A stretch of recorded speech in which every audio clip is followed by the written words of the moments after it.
Sri Lanka's acting president Ranil gazetted orders late on Sunday for a state of emergency in the crisis-ridden island nation, in an effort to head off unrest ahead of a vote in parliament later this week to elect a new president. He had announced a state of emergency last week, after President Rajapaksa fled the country to escape a popular uprising against his government, but it had not been officially notified or gazetted. Late on Sunday, acting president declared a fresh state of emergency, the specific legal provisions of which are yet to be announced by the government.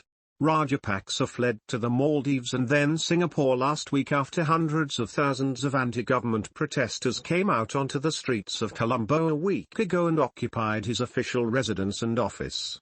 Parliament accepted Rajapaksa's resignation on Friday, and convened a day later to begin the process of electing a new president, with the vote set for Wednesday.